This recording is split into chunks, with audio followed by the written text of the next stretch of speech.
Yeah, yep. I like it. I think We that we live? covered it all. Yes, we're just gonna get into it. Beep, beep, beep, beep, beep, beep. Callum with the intro music. Right on. What's going on? Okay, I appreciate it. Callum, what's up, Raymond, my friend? not much, man. You? You and I have been talking about this pretty recently. This whole my switch from Canon to Fuji, and obviously you're getting into it a little bit, trying to just kind of dip your toes in the water with a nice travel camera, whether it be an X100T or an X70.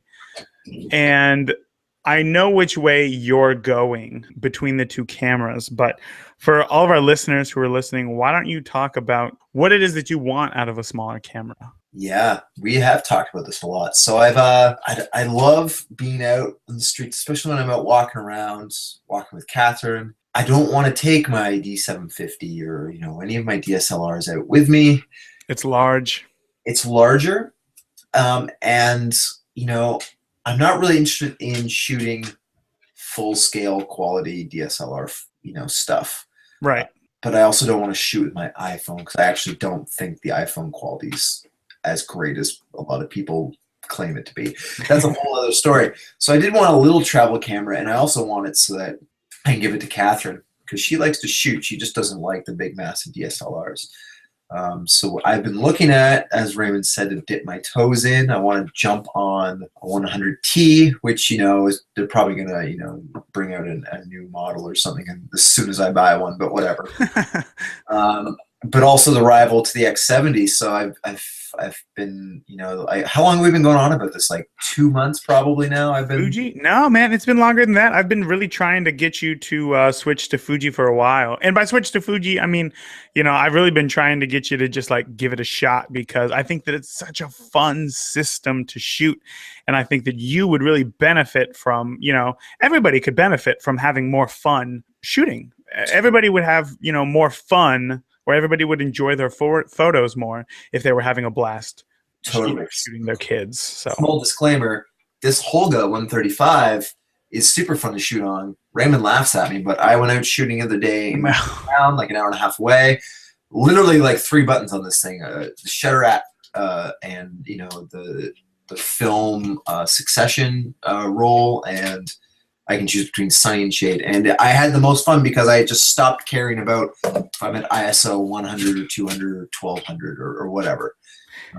And that's how I want to feel with a Fuji, this nice little guy. I can go out Sunday stroll down to the market, and I just bring my camera on a strap.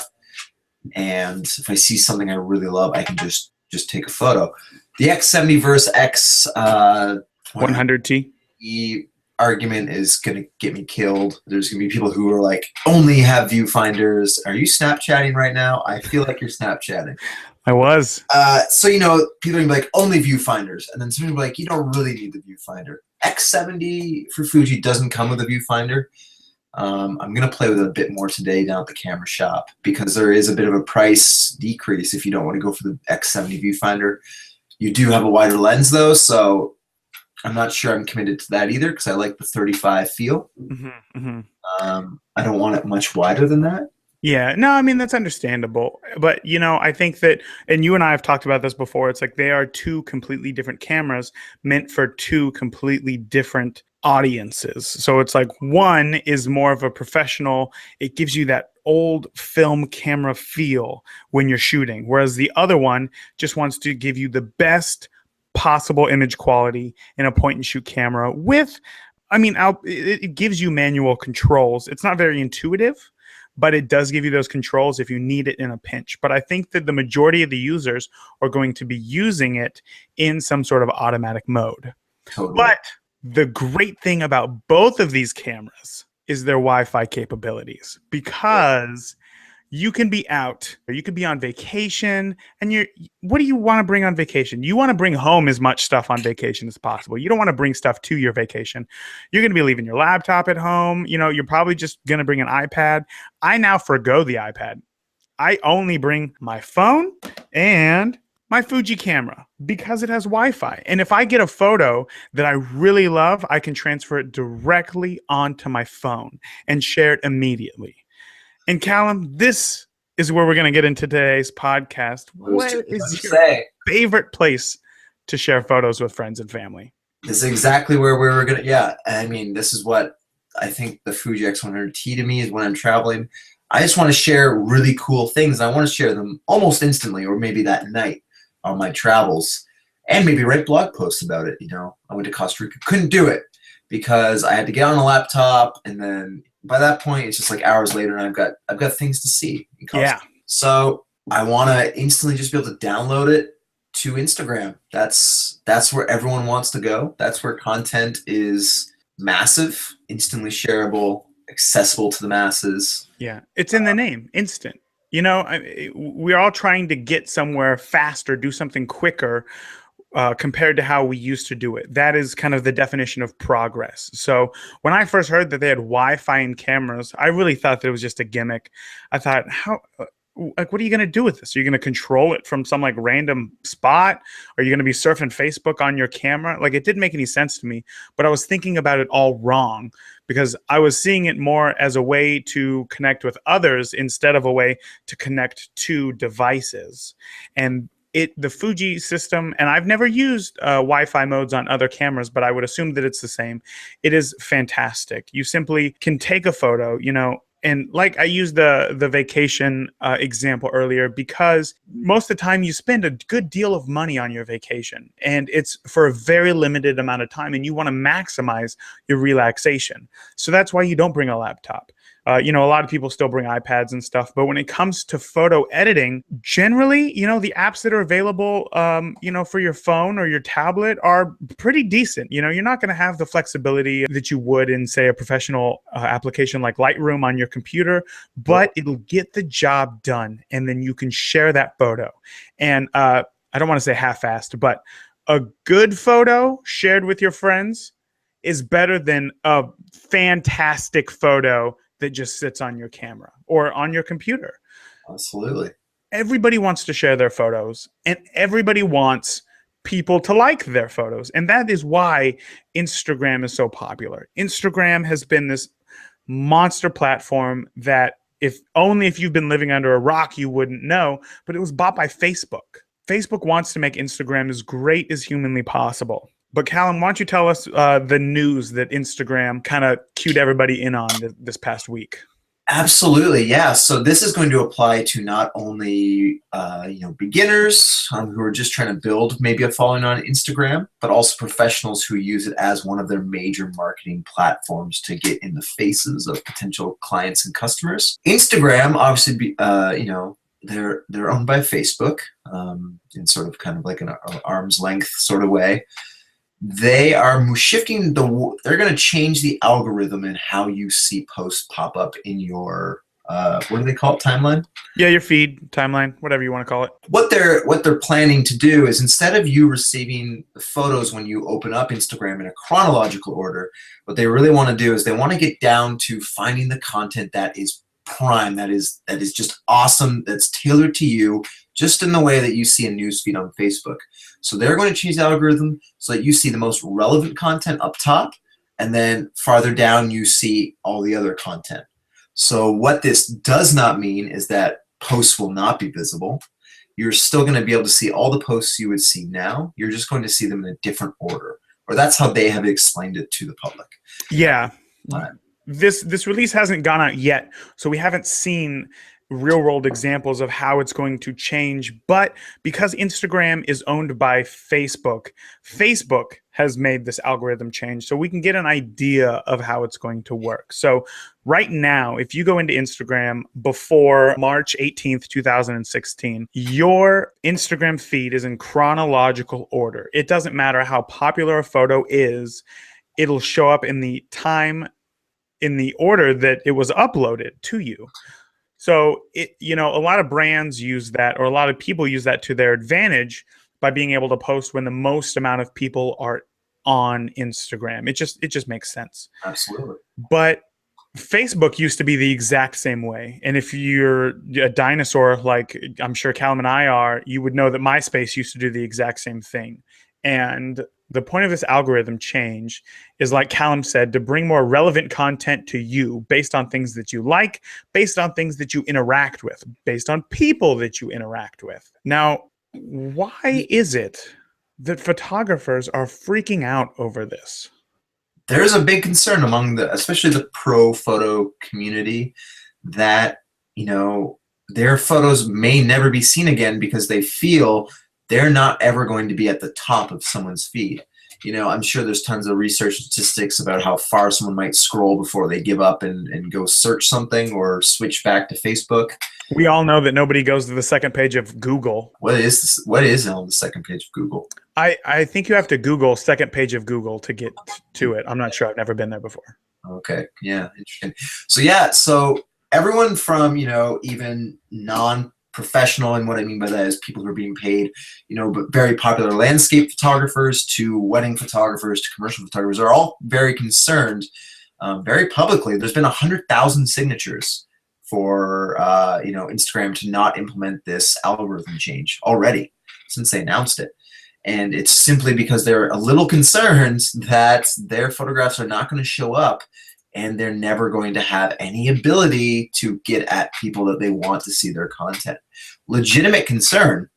Absolutely. But you made a really good argument there when we were having this chat sort of off air about how that might not actually even be the case. Yeah, I mean, there's been a lot of studies recently because Facebook has implemented this algorithm, or an algorithm that essentially does the same thing, into its own website. And here's the thing that people should remember is that Facebook has a vested interest in you enjoying your time on Facebook. They want you to spend as much time as humanly possible on Facebook because they make their money through advertising. So the more time that you spend on their website, the more ads they can put in front of you. Yeah, exactly. The more ad revenue that they can get. So this algorithm change is not to hurt the end user, being you. It is to make it better. And here's a crazy statistic that I just read specifically for this interview. So everybody is concerned, like Callum said, that nobody's going to see their photos anymore, that their photos are just going to get buried, and that Instagram is just going to turn to garbage, okay? Because people think that since the algorithm changed, Facebook turned to garbage. But in fact, statistically, in the second quarter of 2015, the average person was spending 40 minutes a day on Facebook, okay? That is crazy. 40 minutes a day on Facebook. And you think that that's a lot of time, you got a family, you got a job that you got to go to. 40 minutes, people say that they don't have, a half hour to go to the gym every day, but they're spending 40 minutes on Facebook a day. But what is even more crazy is that since that algorithm change, people now on average spend 27 hours a month on Facebook, meaning that that is way closer to an hour a day just on Facebook. So in 1 year, people went from 40 minutes a day on Facebook to almost an hour on Facebook. That's almost a 50% increase in the amount of usage because of this algorithm. Now, when people say that they're worried that their photos aren't going to be seen, that is a completely legitimate concern. But I think that it gets offset that now people are spending more time in the app. They might have a better chance of seeing that photo that, who knows, they might never have seen in the first place. Absolutely. And it does come back to what you said earlier about connecting with community. I mean, that's kind of how it's going to have to happen. I don't even know when the algorithm change happened on Facebook, to be honest with you. When we started this conversation a few days ago, I think you mentioned, or maybe it was someone else I was talking to, I'm not really sure, just said, oh, Facebook did the same thing when they changed their algorithm. I said, oh, probably. But what I see at the top of my news feed now as I scroll down is stuff that I want to see anyways. Yeah. So to be honest, so I am the kind of the sheep, who's been targeted through this very accurate algorithm, but I really don't want to see stuff that's probably at the bottom of my feed. So I'm kind of happy. Like, I'm not saying it's good or bad, but it gives me what I want to see, and then I can get off Facebook. Yeah, very valid point. Very valid point. Could have the same uses for Instagram, but we have yet to see. We don't know what their big plans are for it. So, Right. Yeah, exactly. Exactly. but But, for a moment, let's just play devil's advocate and be on the other side, because honestly, I'm happy about this change. Callum, I think that you're also happy about this change. I'm still on the fence. Like I don't want to be like negative or Fair enough. But, we haven't seen it. That's a totally fair assumption. We don't know how it is going to affect us. But for the people who are worried that their content isn't going to be seen again and that they're going to have to pay, they're not going to have to pay to use Instagram, but some professional photographers are worried that they're going to have to pay to have ads on Instagram. Let's speak to those people first. How are we going to get to the top of people's feeds? I think we have to talk about what Instagram really is. I think probably in the ethos of it. Mm-hmm. It's a sharing platform for people to build communities, and you do that through hashtags. I don't think, if that's just like lost on people, then maybe Instagram isn't a great platform for them. But Instagram is a community, and you should be interacting with your community. That's going to be the best way for people to see your content, because as you interact back and forth with them, that algorithm, if and when it's implemented, is going to pick up on that and realize that your content's more relevant to people and put it higher up in the feed. Yeah, absolutely. Absolutely. So what you're saying is that instead of going on Instagram and just passively browsing through photos, what we need to be doing, for a friend's funny picture of their dog who threw up on the carpet marshmallows or something stupid like that. What we need to be, does that make sense? Do dogs eat marshmallows? Dogs will eat anything, essentially. I knew bears ate marshmallows. Like, I wouldn't give my dog a marshmallow, but it could be funny though. No, it probably hurt it, but you do what you want. Okay, fair enough. So, but what I'm hearing from what you're saying is that since it is a community, the best way to grow your community, let's remove the word community out of this. Let's replace it with the word friends. Callan, you and I are friends. We're friends, right? We're cool. We're good. We're gonna save this for another conversation. If I were to completely just stop talking to you today, stop interacting with you, totally. You might try to reach out to me once or twice and like, hey man, what's going on? But eventually, the longer that I wasn't interacting with you, the further we would grow apart. Totally. Yeah. It's the exact same way in a friendship or community on Instagram. You need to be interacting with the people who you're sharing photos with, because what do you want out of sharing photos? You want people to like it. You want people to comment and be like, I've been there. That's a great shot, man. Fantastic. I love it. And that is what they want from you as well. That is how you're going to grow people. Absolutely. Big prime example is that, when I go traveling, I was in North Carolina for Christmas, just after Christmas, and some other travels.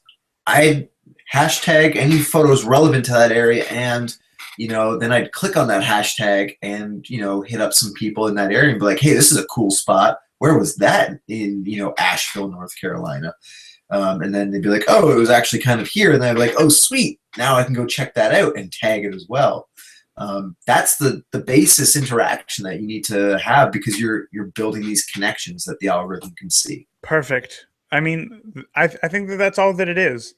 People are putting too much worry into how Facebook is going to, how Instagram rather is going to negatively affect them.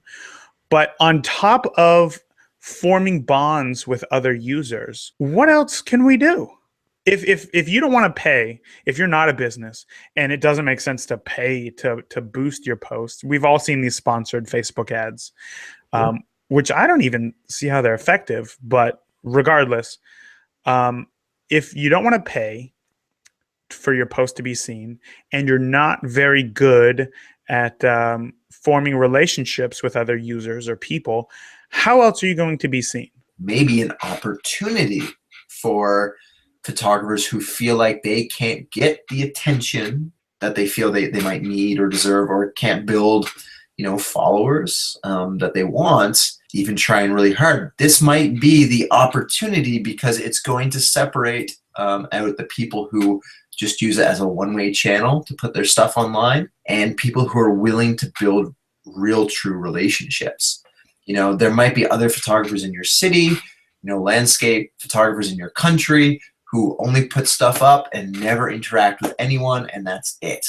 And this new algorithm might not help them, but it might help you if you're someone who hashtags and comments actively and properly and not just spam stuff. Like for like, follow for follow. Yeah, like follow for follow. Hashtag I'm cool, follow me. Yeah. So, I mean, this might be the greatest time for this algorithm to come in, because if you're someone who's already active and doing your thing, you just have to keep doing it, and it's going to reward you for being awesome. Yeah. Well, there's the thing. That's the key right there, is being awesome. That's what people need to understand. That's what I am, but not Raymond. Yeah, Callan already is awesome. So he's the second that this algorithm goes into effect, he's just going to get thousands more followers. He's not worried at all. I'm going to eclipse David Beckham.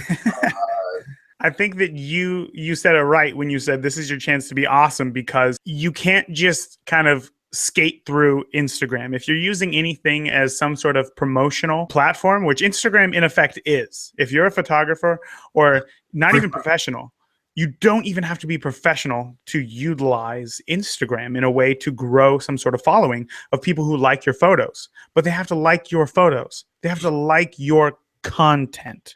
Sure. So you have to continue to put out better and better content. It's true. No, it's totally, absolutely true. It's a free marketing tool right now, And I think you brought this point up very clearly a couple of days ago, and this is all credit to you at this point, is that 20 years ago, film photographers, they didn't get free marketing platforms like Instagram.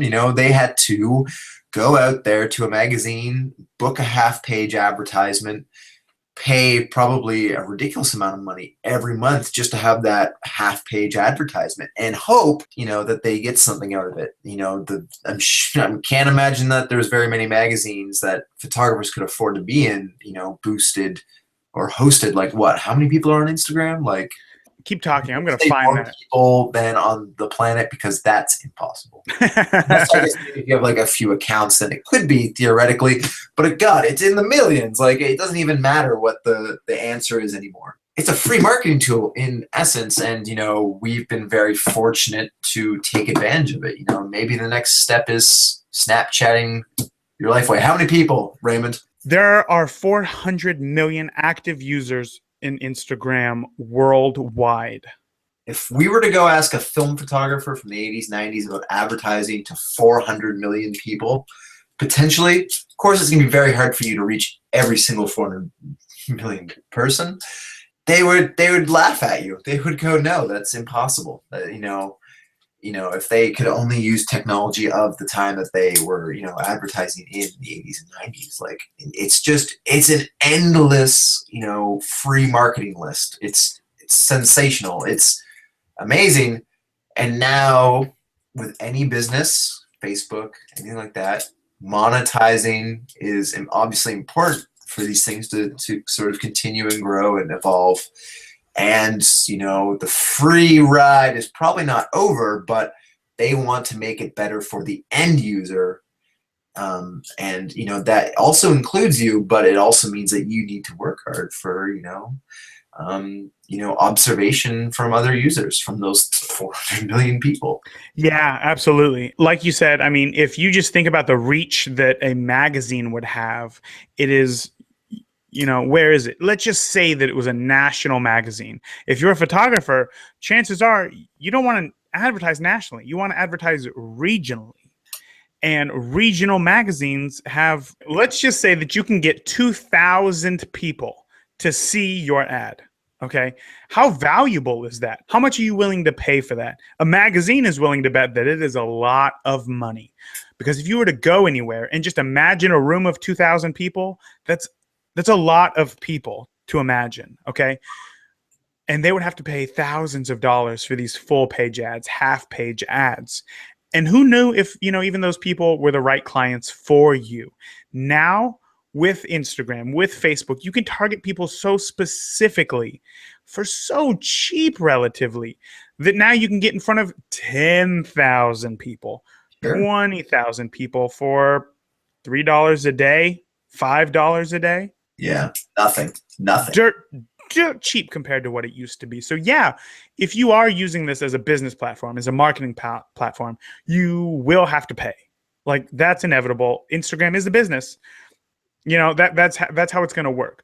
But it is still a phenomenal deal in terms of marketing. Sure. But I want to get back to this whole content is king thing real quick, okay? There is, and this is hilarious. I grew up in California, and California has a restaurant, which I'm sure a ton of people have heard of, called In-N-Out. In-N-Out is like the regional best burger that you can get. It's, you know, never frozen, always, you know, fries are amazing. They had a secret menu there for a while, which is now just everybody knows about it. But there's one guy on Instagram who started following me because I checked in. You got to check this guy out. Look, this is his whole feed. Every single day he posts a picture of him at In-N-Out. And he's just like, it's always the same pose. He's always eating In-N-Out every single day. And this guy on average has 150, 180. Well, that one only has 42 likes, so he must have not got something good that day. But essentially, it's the same photo that he uploads every single day. People love that. People love that. It's hilarious. So, like, this guy just goes to In-N-Out every single day, gets himself a burger, something to drink, and then just takes a selfie of him eating it. He's got a niche market, you know, of viewership there, and he's rocking it. And that content, that particular content, is king for whatever he's trying to do. Yeah, I don't understand it. In Canada, In-N-Out's like this mythical beast that we talk about, and they're like, oh my god, it must like give people heart attacks in the booth. Heart attacks? What? People think it's apparently like super gross. Coming from the people who put gravy and cheese on their French fries instead of ketchup, mayonnaise. You will not make fun of a national delicacy like poutine live on air. We can get into this conversation another day. However, Instagram feed of just pictures of poutine. If there isn't an Instagram feed of somebody who just posts pictures of them eating poutine every single day, that is going to be the next 10,000 follower idea. I guarantee it. Yep, totally. Because for one, it's funny to people who like poutine or who have ever had poutine. It's relevant to them. And it's something different. Like, that is how you separate yourself. You have to be different. That is the only way that you are going to progress. And if you're not progressing, you're just falling behind. Everybody will always progress much faster than you, and you have to keep up. I'm just looking this up. Poutine Instagram? Yeah.